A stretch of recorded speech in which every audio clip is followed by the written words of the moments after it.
all microphones, yeah. Oh, and so. So, we will start right in time with the next panel, which is called How to Save the Liberal International Order. And I got just instructions to speak slowly for the interpretation. So it was too fast during the last panels. Okay. Maybe also the people from the coffee will return to this discussion. Okay, let's start right now. Okay. So,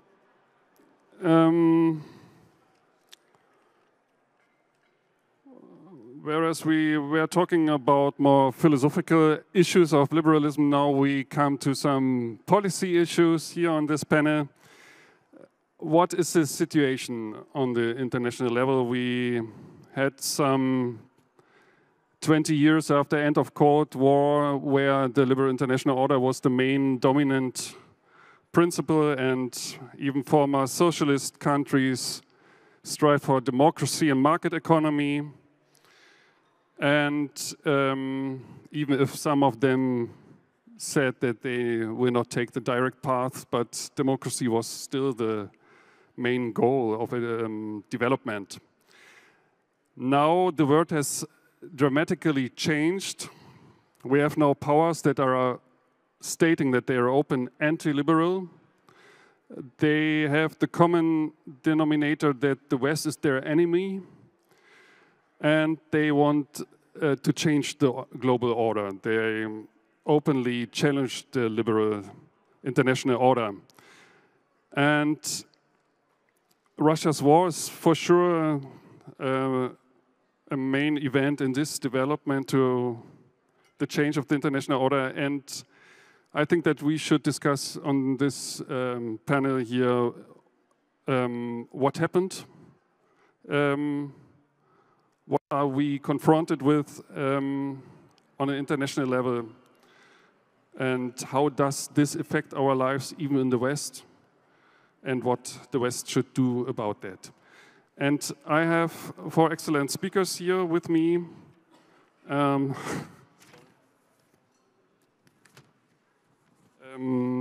Jessica Berlin is a political analyst and strategy advisor. She has worked in security, foreign policy and economic partnership development in Africa, Asia, Europe, Middle East, and North America, including the US Senate, US Department of Defense, and German aid agency, that's GIZ. Yeah. And yeah, she's very active on X and on social media on commenting politics on an international level. Warm welcome.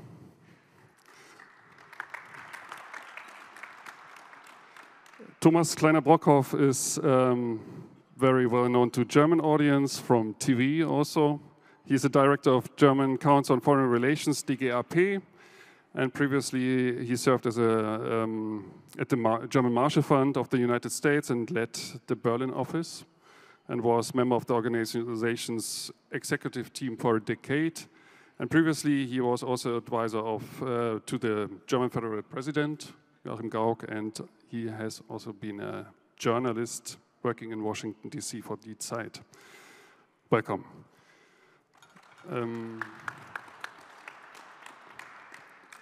Charles Clarke is with us. He leads the Baltic Geopolitics program at the Cambridge University Center for Geopolitics, and he was a member of parliament in Great Britain, and he served as Labour Party Chair, Secretary of State for Education and Home Secretary under Tony Blair's government. Welcome. And last but not least, we have with us Marija Golubeva. She is founder of the Baltic Initiative on European Reform. That's a think tank on EU issues, and she's also a distinguished fellow at the Democratic Resilience Program at the Center for European Policy Analysis, CEPA. And she has also been a member of the parliament in Latvia, and she also was a Minister of Interior there in Latvia. Welcome. And my first question goes to you, Ms. Golubeva. What do we experience in Ukraine? What is the implication of Russia's war against Ukraine for the international order, and what does this mean to our strategy? What should the West do, or which goals he should follow in Ukraine? Well, there are several points in your question which don't need, I think, so much of explanation, because most people in the room, I'm sure, are aware of what is going on in Ukraine, and that it is the biggest challenge so far to what we used to call liberal international order, and it happens in our lifetime. But I find it more interesting, the second part of your question is what the West should do, and the question is there one West any longer? Because if you look at some of the most important aspects of what constitutes the base of this international order or international system, there has to be a consensus of elites, and there has to be some kind of public sphere or information sphere where we are more or less united on something, on some basic points. And both actually at the moment are so much under attack that at some points we can doubt whether there is a unity, a Western unity anymore. There seemed to be when the war in Ukraine just started in 22, well, the full-scale war, because small-scale war has been going on since 2014. But the full-scale war started, we did have a moment of Western unity. The question is, where have we gone since then? And my impression is we are losing at least on two fronts. One is the information warfare, or, if you wish, the engagement with adversaries whom we can in very vulgar terms call disinformation actors, international disinformation actors. And the other one is the relationship with authoritarians and wannabe authoritarians and oligarchs, not just outside the West, but also inside the West. And on those two fronts, we are, I think, at the moment, very fragile, because we do not engage with disinformation actors in a full and proper sense. Neither the European Union does that, nor, as you know, in the US, it's going to become more difficult to engage with them. And in terms of the relations with authoritarians or authoritarian-leaning governments and oligarchy, at the moment, it seems to be the most rising, the most aggressive, asserting itself factor in Western politics. So the question is, will we as Europe, because I think Europe is the biggest hope for liberal democracy or democratic liberalism at the moment to re-establish itself on the international stage, will we as Europe get our act together to actually enable the strengthening of if you wish, democratic liberalism? And that's a big question, because before we do that, we need to strengthen ourselves as European Union, and I don't see ourselves being sufficiently committed to that as a group of countries, unfortunately. Thank you. I just, we will return to the question what if the West still exists and what we should do. But first I want really to understand what's happening now in Ukraine and what's happening to the international order at the moment. And as we had a discussion some days ago with Polish experts on Russia, Mr.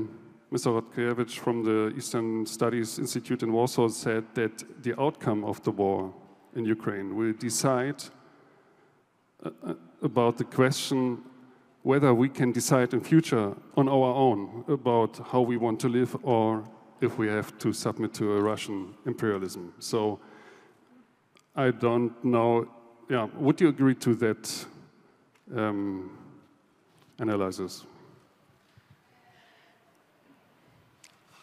I agree that what's happening in Ukraine and the outcome of this war will determine the course of the rest of the century. However, it's very important to bear in mind that the international liberal world order that we like to talk about, for a very large portion of the world, was experienced in a very different way than what we assume from our sort of Western-centric lens.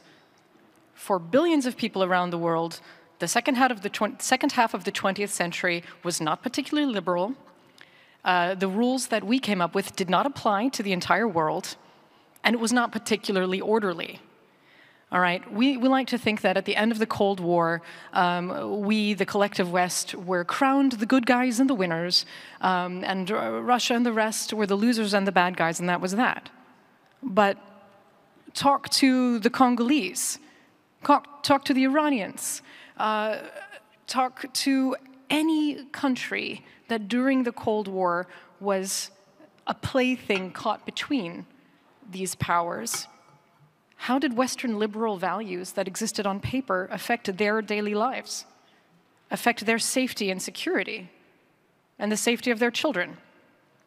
That hypocrisy and that sort of denial that we today in the West still carry, and that lens of denial and hypocrisy through which we see our own history, our own actions, and our own responsibility, I think there is a direct link between that and our inaction and our failure to prevent Russia's full-scale invasion of Ukraine and to have stopped it since. We need to wake up. The so-called liberal world order that a bubble of us in the Western world enjoyed for some decades did not apply to the rest of the world. It was not a world order. And now, in the 21st century, the semblance and the appearance of order that we had is now cracked and broken, and a lot of our people are still just scratching their heads saying, oh gosh, what just happened? So we need to take that loss, accept that we misread the situation, that we made huge tactical, strategic errors, and also some moral ones. And now we need to ask ourselves exactly, as she said before, we need to act. And I feel like even 3 years into the full-scale invasion, we're still wringing our hands and saying, oh, but what happened? We had a nice liberal world order. Where did it go? No, folks, it's gone. And maybe it never existed in the way we thought it did. And this should not be a cause of panic, but rather a cause to impel us to act, to become more strategic and take responsibility. And my last comment on this point will be to take the very specific example of Germany.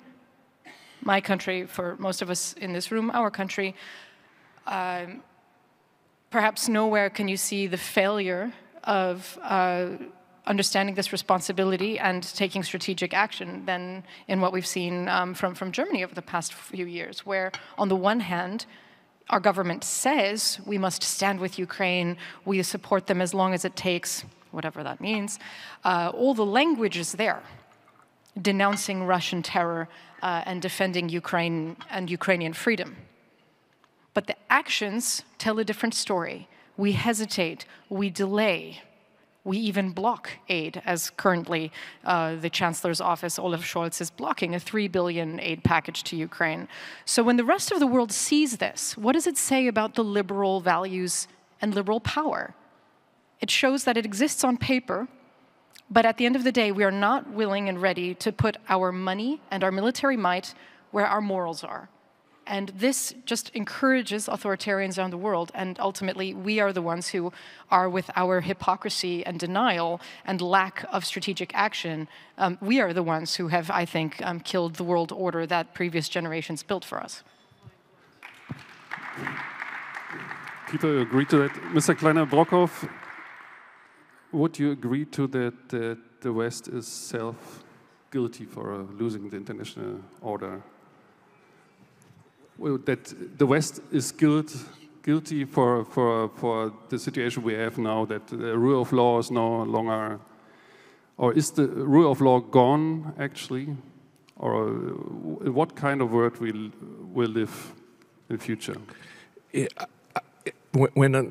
I don't think I did the right thing in agreeing on a panel that says how to save the international order. I don't even have a clue where we are right now, in what kind of transitionary state we're on. I would agree with Jessica on take the loss. Not sure I agree with all the diagnosis of it. There is an element of a self-inflicted wound, and I would call that wound, that self-inflicted wound, an element of post-1919 hubris. where we believed that a democratic order was upon the whole world, and we needed very little on the back of American power to achieve that goal. And the question today is whether in 1999 the main event that we were witnessing was in fact the fall of the Berlin Wall, or whether Tiananmen Square was the signatory event of 1989. That is the question we face today.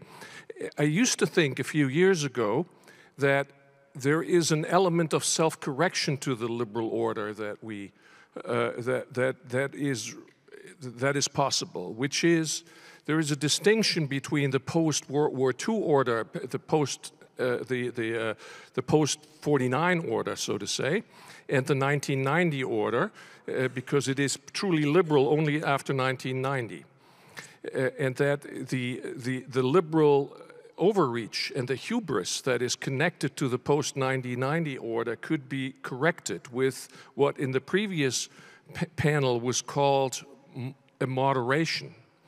Now, in the previous panel, that moderation was attributed to more to personal traits rather than to a political system. I would extend that to a political system of one that has liberalism as a city upon a hill rather than one that tries to extend global norms all over the globe, either by more leftist means of international governance, or by rather rightist means on the back of military might. Both of these are part of our post-1990 story. So I used to believe that going back to the more moderate or more Westphalian type of 1945 to 1990 model would serve us well. Not sure we're there anymore. First of all, there is a massive attempt to get rid of the Western-led order by a whole number of actors, China and Russia at the helm, with very different ideas of what is to follow. And then I think if you had told me that the opening salvo to the Trump 2.0 administration would be the idea of a hemispheric imperialism, I would have called you crazy. So the idea that we now have three, I don't want to say entities, because I'm not sure Mr. Trump is an entity quite yet, attackers on the basics of that system, and that's the post-1945, not the post-1990 elements of the system. I think that danger gathering is now much stronger. Thank you. So we are talking here about the UN Charter and all that things. Mr. Clarke, do you think that we return to something like the systemic competition we had before 1990 with two blocks?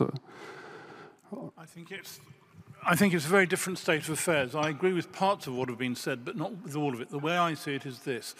After 1945, the whole world, actually, shocked by the experience of the 1930s and then the Second World War, sought to identify three areas where it would try and change things. Firstly, to put in place policies against mass unemployment, of which the most notable individual was John Maynard Keynes, by the way, a liberal, and Keynesian economics was established very widely after that time. Secondly, the welfare state, health services and so on, to try and deal with the great poverties that had afflicted the world prior to 1939. And again, in the UK certainly, the main individual was a man called Beveridge, who was also a liberal at that time, even though it was enacted primarily by a Labour government thereafter. And then to establish United Nations in place of the failed League of Nations, which had not succeeded. I myself think that that regime which was established lasted for about, I don't know, 60 years, maybe 65 years, And there was a great deal of progress that happened in the world at that time. I don't completely agree, Jessica. I think that extended to other parts of the world as well. For example, apartheid in South Africa was removed, dictatorships in Latin America were removed, the totalitarianism of Eastern Europe and the Soviet Union were removed. All qualified remarks, of course, because these weren't moves to some idealistic democracy. But there were changes throughout the world that happened. And in general, there was a more affluent world that developed after that period. Then, of course, the major change, which I think we've failed to deal with, and where I think the points made by Jessica and others about our failure are completely correct, is globalization took place. We all committed to a concept of globalization. Now, you can argue about the rights or wrongs of it and whether it could have been stopped and what happened in that process, but the consequence of that globalization process was whole communities were desolated as a result. In my own country, the northeast of England, steel, coal mining, shipbuilding all disappeared. In the Rust Belt of the United States of America, the coal fields of northern France, and so on. The eastern Länder of Germany, there were whole consequences where there were massive losers out of globalization as their traditional economies and societies were destroyed. If you go to a mining village in Yorkshire and you see what happened to a whole community wiped out by this globalization approach. The failure of politicians like myself in particular, but I'd say centrist politicians, centre-left, centre-right, was not to work through how to deal with the downsides of globalization in a way that was possible. I think, particularly in retrospect, there are measures that we could have done and didn't do to try and deal with those consequences. And that's where populism got its force. That was Trump, that was Nigel Farage and Brexit, that was Marine Le Pen, that was the AfD. Out of these desolations that have been caused, people had little hope. And when we talk about rights and so on, actually, if your job's gone, your home's gone, your community's gone, the other rights are interesting but less important than getting a basically coherent life back. And that is still the case. The centre politicians generally haven't been able to address these problems. So my fundamental answer is that this is the process that's happened. We moved in the process from a two-power world, US and Soviet Union, to a one-power world, just the US. And then I would myself say, after George W. Bush's second midterm elections in 2004, to a situation where the American people said, we're not going to tolerate this going on in the way it is in the moment, to a zero-power world, or put it the other way around, an anarchic, large numbers of power worlds, which is where we are now. And that's what's led to your first question, which is the collapse of an international system, not just on February 2022, but going back to 2014 in other relations as to what Putin was doing then, but also in other circumstances. And there aren't international institutions which are able to deal with this situation and try and solve the problem in a way that makes it go. I would say it extends to other UN institutions, the financial institutions. The collapse of 2008, with all its implications, was largely a consequence of failure of international regulation of world finance and so on. So the question, there's only one question, is can we rebuild international collaboration to attack these problems, to set against the populists who say only national action can deal with this. International is terrible, whether it's the European Union or the United Nations or whoever. Trust us, we'll sort it out on this national basis. We have to build that international collaboration to take these things forward. The EU context, as Marija correctly said earlier, sorry, I've gone on too long, but that is my fundamental answer to the question that we're in here. Okay, thank you. Answer directly also. Yeah, just to follow up on those points, I completely agree. And firstly, as a clarification, my point was not that there was no progress in the non-Western parts of the world during that era, but rather the perception of the so-called liberal world order in that time for folks outside the Western world is very different from how we perceived it. That was my primary point. But what I actually wanted to follow up on was this notion of the world order and globalization being attractive, right? It's about incentive and the sense that was this good for us. And this ties in with both the international perception that has really damaged international rule of law and given many people around the world the impression that the rules don't matter. And by the way, it's not just Russia that's guilty of this. The 2003 invasion of Iraq and the American lies to the United Nations that helped enable it. How is that somehow waved through, but then the Western world is up in arms against Russian infringements on the rule of law? These are very uncomfortable questions and holding up the mirror for us. But for the rest of the world, if you're looking at the two, it's saying, well, potato, potato, only on this side they're being hypocritical. But we have a situation now where, precisely as you said, people in our own countries were told in the previous era that globalization will be good for us. We'll prosper together. And if that hasn't been the case, now we're suffering the results. That's on a domestic level. On the international level, we were also saying for the last 30 years, globalization is good, and look at the rule of law. We prosper, you prosper, when you play by the rules. But now we've also seen that the rules don't actually matter. You can break them with impunity, and also you can do very good business with the rule breakers. So we also need to reset the incentives. Maybe forget the moralization and a bit of realpolitik and strategy. How do we incentivize global cooperation and upholding of standards and the rule of law and deter breaking thereof? It sounds very simplistic, but we failed to do it. Okay, but one remark, also the lie accepts that there's a rule, while Russia says there are no rules anymore. So maybe that's the difference. Mr. Kleine-Brockhoff, you want? Okay. Just as I don't want to diminish what happened in Great Britain, accept it. But to call globalization the cause of what we see today is short-thrifting what we see today. First of all, in East Germany, it wasn't globalization's desolation that caused what we see in East Germany. It's probably the absence of globalization. It's called communism that caused that. Secondly, this country, as was all of Northern Europe, the Netherlands, Denmark, you name it, until very recently was a beneficiary of globalization, not a victim of it.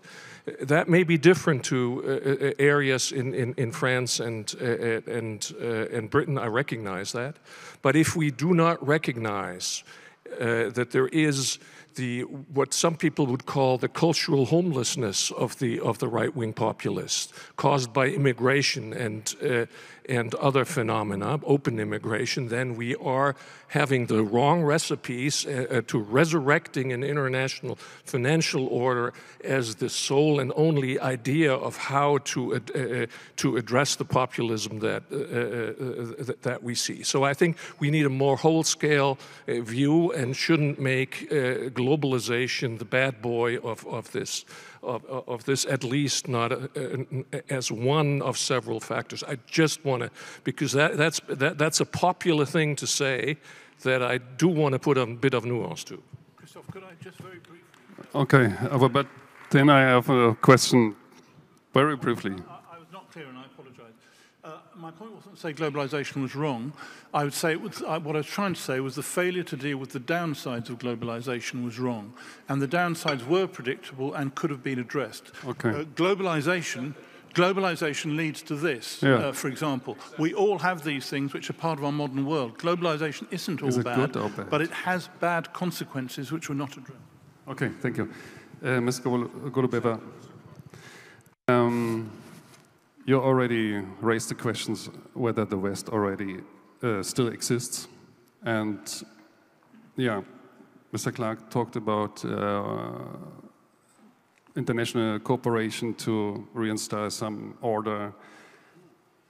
Is it possible that, or is the West still there, and what can we do to reinforce order internationally? It is, of course, very fair to bring back to me the question which I asked, whether the West is still there. I think the West is, of course, in many ways still there, but we really need to look at the key issues that we so far have found very few creative ways to resolve. there were the ones which I mentioned before, the information warfare by authoritarian or non-democratic actors, the rise of oligarchy as a phenomenon, again, the rise of new authoritarianism, but that is not all. There is also the fundamental question, if there is something we are all fighting for in Ukraine as the West, what is it? And I think it is still the exercise of individual liberty or freedom as we know it, as we have discussed it here in this forum a few times. So the question is, do we as the citizens of the European Union or indeed of Canada or United States or Australia, etc., apart from the fact that we have, and our politicians have made many mistakes, myself included, but also, of course, the mistakes that have been mentioned before, as anyone who has been to Baghdad knows, there were some pretty big ones. Would there be a way in which we can address those mistakes without undermining the whole, what we used to call liberal order as an international system? Because sometimes it seems like the only way we find of addressing those mistakes is to be so very contrite that we undermine the very value of whatever has been built in these decades since the fall of the Soviet Union, since the return of democracy to Western and Central Europe, since the aspiration of EU's members to the East to join it, even though some of them have turned away now from this path for various reasons. And there, I think we're not good enough at finding the answers and at communicating those answers especially, because it is true, it has been said today, people die in Ukraine, people are beaten up in the streets of Tbilisi for joining the European Union as ultimately a liberal democratic project. But we speak about that without speaking about many citizens of Georgia or Moldova who are actually very doubtful about the same project, who are sitting back at home and condemning the students in the streets who are fighting for Georgia's European future, who are saying, look, what we want is like back in the old Soviet days, stable salary, small but stable, affordable energy, affordable medicine, affordable school, not too far from our home. And, you know, there is a Bulgarian hillbilly elegy, a Romanian, Slovakian hillbilly elegy. And that's why we also have populists who come and pretend to solve those issues through the ways that have been discussed before lunchtime. So the question is, do we as the West still together pose some kind of answer that is understandable to those people who sit back at home in Tbilisi or in Chisinau or in Tiraspol? How can we actually come back and persuade them that the West still delivers this individual freedom which they have at some point aspired to? Mr. Kleine-Brockhoff, I actually wanted to ask you about the West, if it still exists, but this question also leads me to another question to you, since you are the only German here on this panel. What is different in... Yeah, so? Okay, sorry. Okay. What is different in Germany? Why some Western countries, like in the Baltics or even Georgia and Moldova, people better understand what is at stakes at the moment, and why is it not that case in Germany, maybe? I mean, or what should we do to influence the political debate to bring us forward to react on the challenge we experience now? I think democracies are terribly slow to react, and they only react at the last moment and when pressured. And it is clear that Eastern Europeans, sort of by way of a combination of geography and history,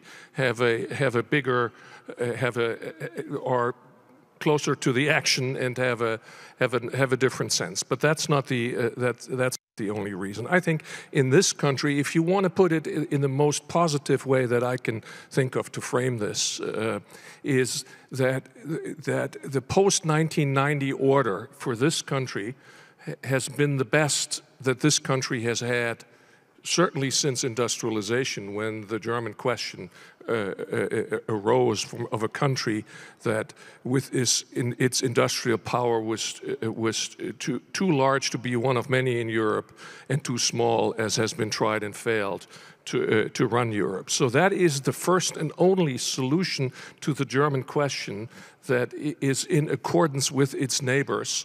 That we have come up with. That's why I believe that the Germans hang on to this system probably beyond even its existence, because the status quo is the only one that kept its own problem closed. We are a brutal status quo country. And then there is an element of laziness to this. So there's a rational explanation to this, but then there is also, we've had it so good that we don't want to be bothered in our status. So we haven't had reforms in this country for such a long time in terms of economics, in terms of technology, in terms of foreign policy, that sometime this comes to pass. I think we might see a moment of that right now, because the discontent in this population is large. Whether it can turn into a governable coalition is a different story, but discontent is usually the first element that in a series of other events will eventually lead to reform, and that's what my optimism is about. This country has done it before. I don't see why it can't do it again. Can you tell us a bit, just what do you expect from the United States under Donald Trump, and what this will mean for the international order when we look to Canada, Panama, Greenland? Well, if anybody had told me that that hemispheric imperialism would be the concept that the new Trump administration would start its reign, and I think we have to understand this is a coherent concept. This is not just crazy. This is a coherent concept of preparing for a hegemonic conflict through national power. And only national power seems to serve Donald Trump, because you could argue that he could get from Canada or Denmark as allies in terms of the hegemonic interest what he wants, but he doesn't believe in alliances. That's why he attacks even the territorial integrity of allies. That is a concept I still can't wrap my head around, and I still don't understand what that will mean. It explains to me why the guy would say, well, maybe Mr. Putin can take some of Eastern Europe if he wants to. So the concept of zones of influence, the concept of national power, the concept of the right to own such a zone of influence, rather than an alliance or a concept of order that we in this conversation want to talk about, it doesn't bode well for these next 4 years. And when you then asked, is it a 5% contribution to NATO? Well, if Donald Duck or anybody showed up and put some money into the bank accounts of 30 countries in NATO and put 5% in tomorrow, he would probably say 7% or 9%, because it's an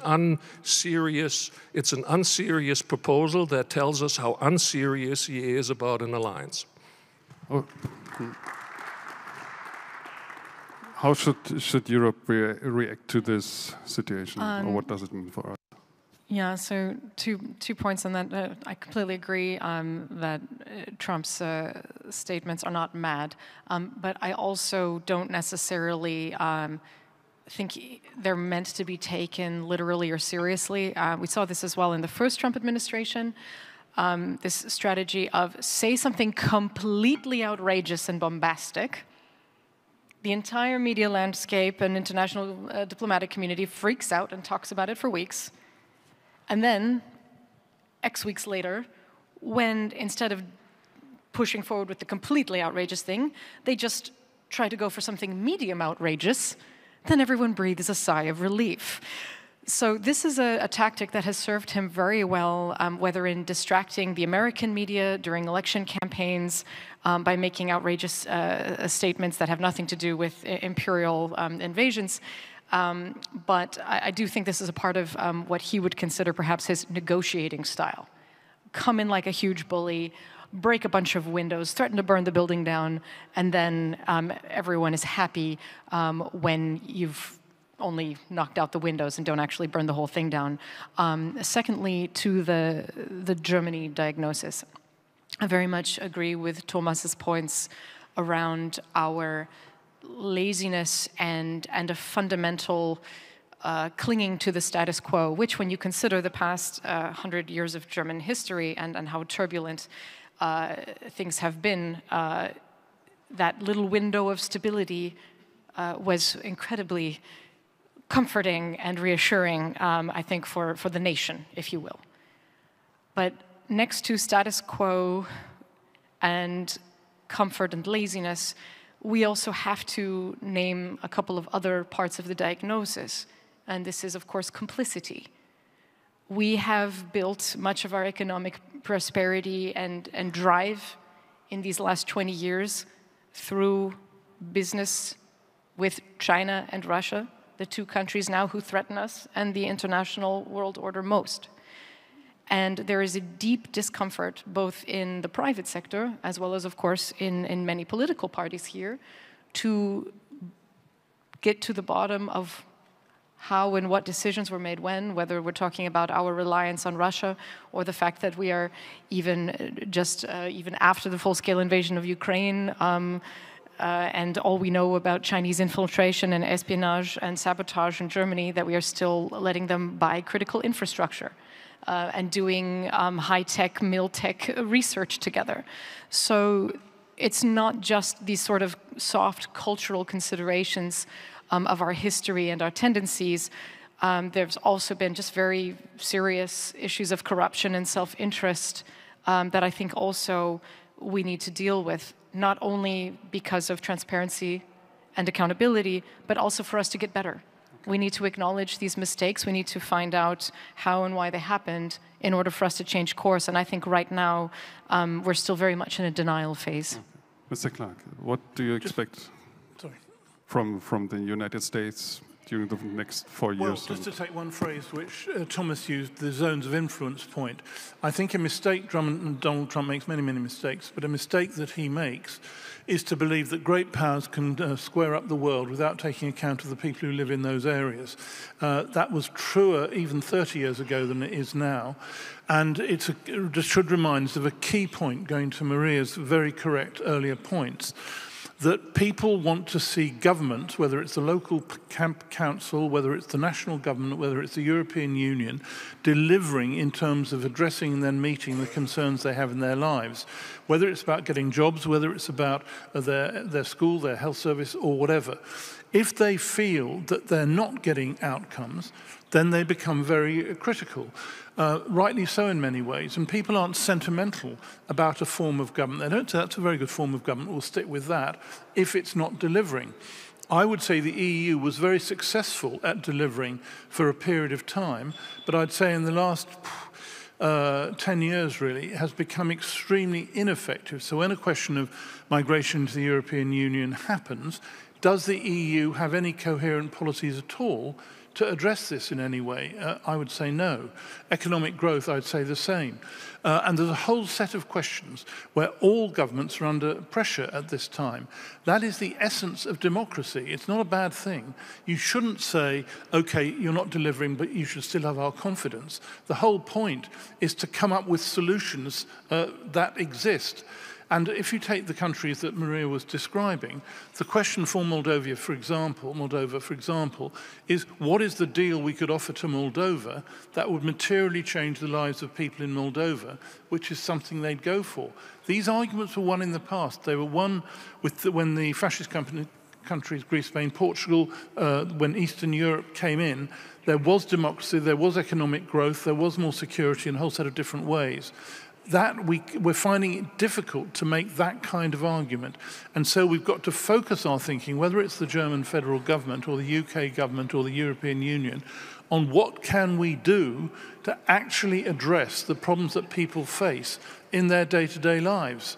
And I don't think enough thinking goes into that. As I said right at the beginning, I think centrist politicians such as myself bear a lot of responsibility for failure to come through with coherent solutions on these kinds of questions. Okay, thank you. Now I want to open for questions from the audience, and we have somebody with a microphone here. Alex and Christina and Carolina was raising her hand. And yeah, maybe first Carolina and then Becker. Yes, thank you so much for this extremely rich panel. And I was thinking about a question that would grasp the richness, because as audience we attempt to have a lesson from a panel. And I was thinking about what Thomas said, a little irritated. I even don't know where we are, you said. And I thought, oh, that's interesting. We are talking about international liberal order, but actually we are doing it in the circumstances of radical ignorance. We have no idea. We don't know whether West is there. What is the West today? Is there any West with Trump in the White House? Etc., etc.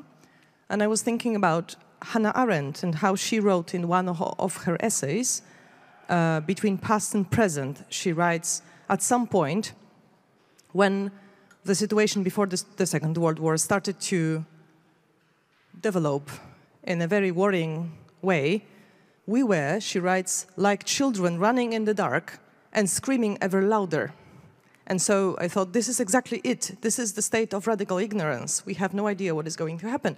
So I have a question to Thomas, but actually, whoever of you want to address the question, I would be grateful. And namely, so as political analysts, as analysts of the international order, do you have any liberal or just general ways to deal with the state of ignorance, which will perhaps last for a year, or perhaps it will last for a couple of years at least? Thank you. Alex, da hinten war noch eine Stimme. Thank you so much. It's the question is addressed to the whole panel, but I would really like to refer to the idea that Jessica Berlin has stated, that about the liberal world order that actually was a very localized liberal order, but at the same time it was a dream. Like this liberal world order was a dream that a lot of countries, a lot of societies believed in, and to just name the few in the European context, Moldova, Ukraine, Georgia, but also now Armenia, because that's something that's a very new development that you can watch with great hope in Armenia as well. And my question is, if the new order was to be now renegotiated, what is because these are the societies, are the countries on whose back this sort of swinging is going to break. And if new order was to be renegotiated, what do you think is the role of such countries and such societies? Are they going to be just bargaining chips? Are they going to be zones of influence? Or are they going to be seen as equal partners who might lack on resources, but sort of, but then have the dedication and, in many cases, expertise, etc., to be part of this new movement, you could say. Thank you so much. Okay, there is another question back there. Please introduce you shortly. Hi, my name is Stefan Richter. I'm from Eastern Saxony, part what is very much let's say it was affected by the negative economical aspects we were discussing before and in the panel. But the question is very short, contrasting the two panels we had, because it occurs to me that competition between the nation states is very much counterproductive at the moment. So my question is very simple. Was liberalism ever an international idea? Oh, okay. Hat noch jemand von Marija noch was? Marie-Louise Beck, Zentrum Liberale Moderne. Ich möchte noch mal einen Sprung machen zu einer sehr politiknahen Überlegung. How to save the international liberal order. Und wir haben Krieg. Und wenn wir uns die nationalen Politiken anschauen innerhalb der Europäischen Union, in Bezug auf ihre militärische Wehrhaftigkeit und Ausrüstung, hat es in fast allen diesen Ländern bedeutet, dass militärisches Denken fast aufgegeben worden ist. Nicht nur in Deutschland. In Deutschland war es die Grünen allen voran. Wir sind nur noch von Freunden umgeben. Und in der bürgerlich-konservativen Zeit Angela Merkel ist das deutsche Militär von 350.000 auf 180.000 Menschen geschrumpft. Und wie unsere militärische Ausrüstung aussieht, hat inzwischen jeder gelernt, weil wir nicht mal, wenn wir es wollten, ausreichend vieles an die Ukraine geben wollten. Müssen wir nicht also auch über die Bereitschaft, und das ist heute Morgen angesprochen worden, nachdenken, Freiheit zu erkämpfen? Und das ist kein Angebot, mit dem derzeit in den nationalen Öffentlichkeiten gerne agiert wird. Selbst Trump verspricht ja, we will pull out. Bei uns jetzt im Wahlkampf tauchen eigentlich fast alle ab, das ist erstaunlich, bis auf Robert Habeck, also einen Grünen, der sich es traut zu sagen, Leute, auf uns kommt an Belastungen für militärische Wehrhaftigkeit mehr aus. Also müssen wir nicht auch wirklich anfangen, und eigentlich ist es schon viel zu spät und die beiden wissen das, über Militär und die Bereitschaft zum Kampf zu sprechen. Okay. Last question. Sorry, we have then the last round here. My question is about time. So it's probably very philosophical, but very practical. If we were talking about all these issues 25 years ago, we would be talking how good democracy advances and how everything is fine, right? 25 years ago is not a very long time. So probably if we meet here in 15 years, the world will be completely different. Maybe again, the democracies will be on advance. Or maybe not. We will be living in a very gloomy situation when autocracies will win.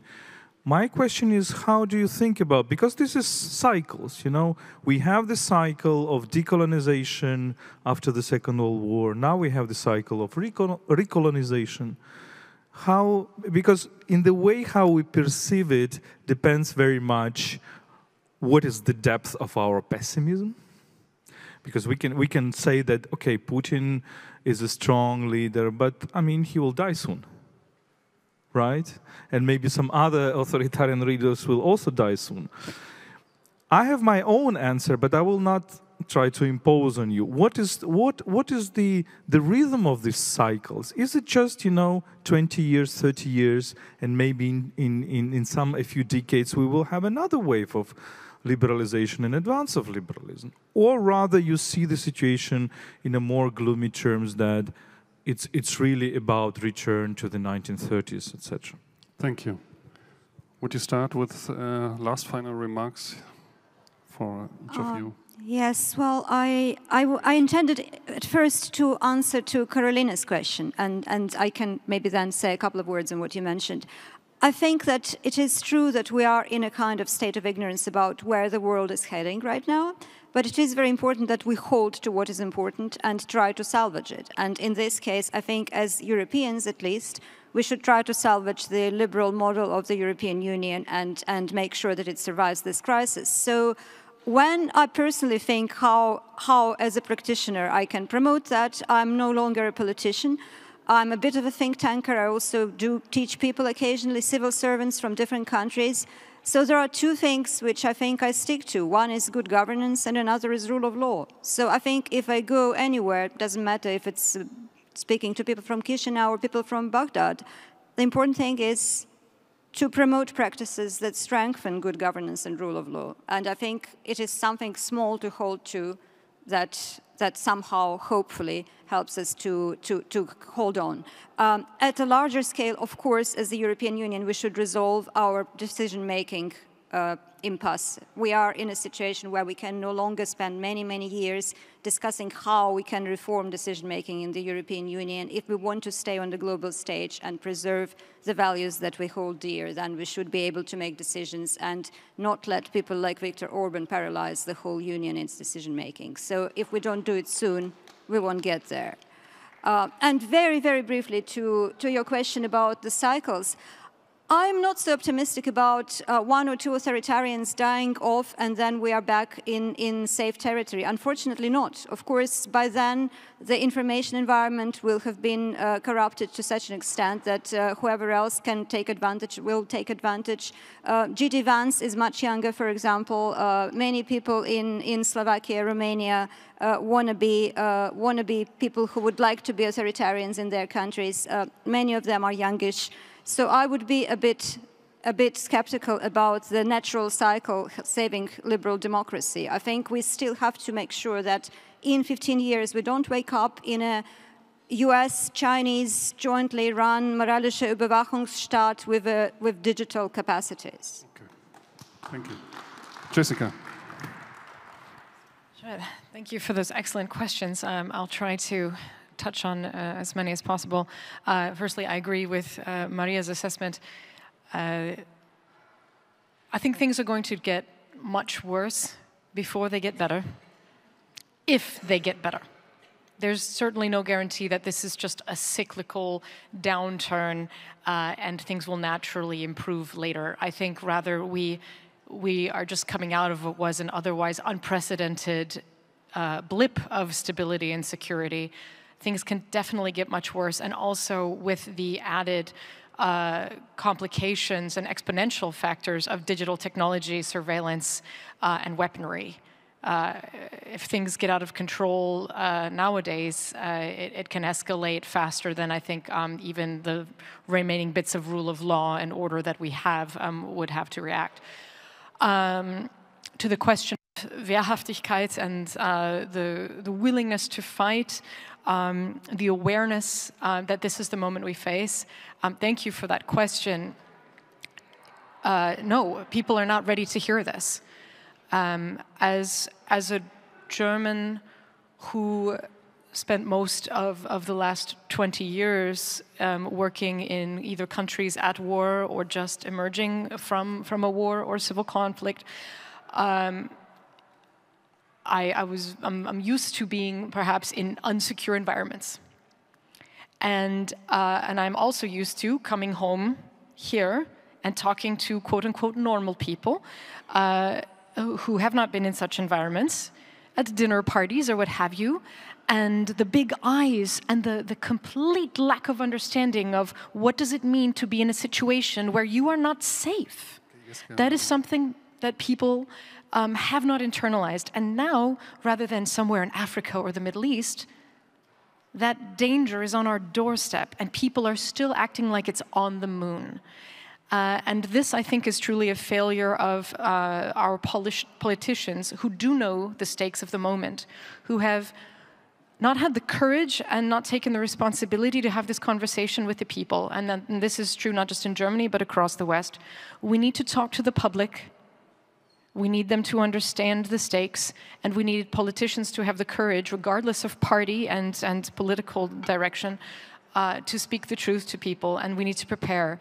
And we need to talk about investing in our defense industries, not about a zero-sum game of if we spend more on defense, we will have less for your pension.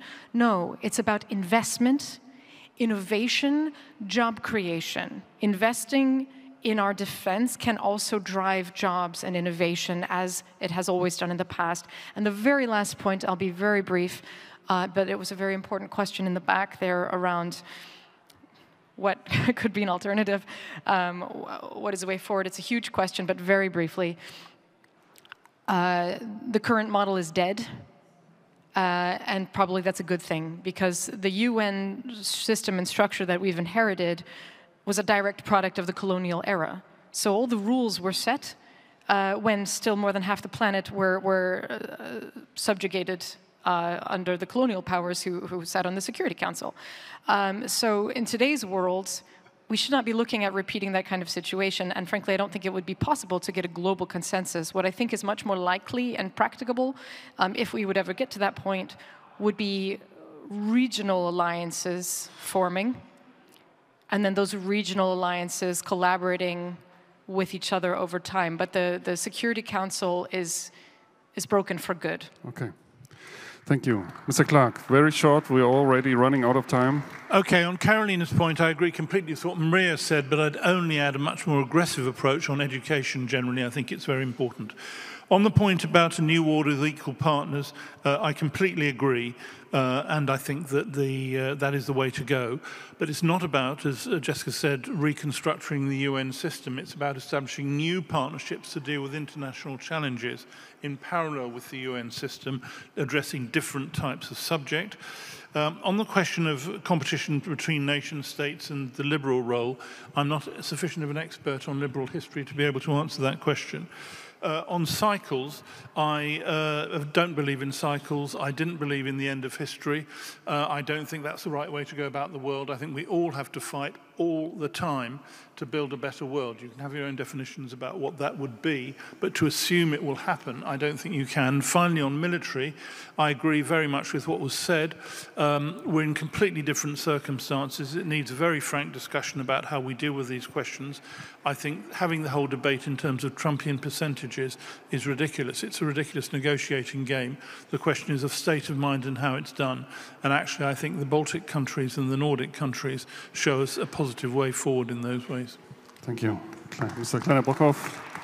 Okay, great pleasure to have the final word here. So to Carolina, we used to believe that there is a sort of a multipolar world coming up. I don't believe that any longer. If ever I have believed it, the question will have a great power competition. In fact, we are in the middle of one. The question that I'm not clear about is whether this is a hegemonic or a systemic competition. It tends to be more hegemonic, and that's very uncomfortable to your question, to anybody who is not a big power. That includes lots of smaller countries. That's, I think, why we're seeing many countries trying to bow out of that and hedge in this world. I think we've seen that movie before. The Group of 77 was created for a reason. It had 77 members at the outset. It now has 130 or something. So I think we'll see that. The difference, I think, what we'll see is that we do have this type of a great power competition in an economically integrated world. And that makes a hell of a difference, and we have no clue what that might look like.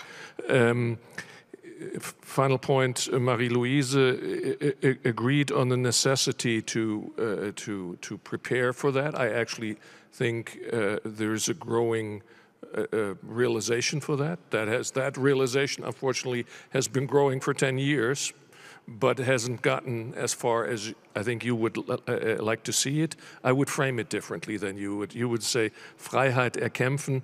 I would still stick with deterrence and Freiheit verteidigen, a little more defensive term. Thank you. Thank you. Thank you for this wonderful... no, sorry. Sorry, but I really have to stop here. Thank you for this wonderful discussion and these wonderful experts. Now, just keep sitting, please. The next panel is how to make liberal democracy great again. And Irene will take over. Thank you.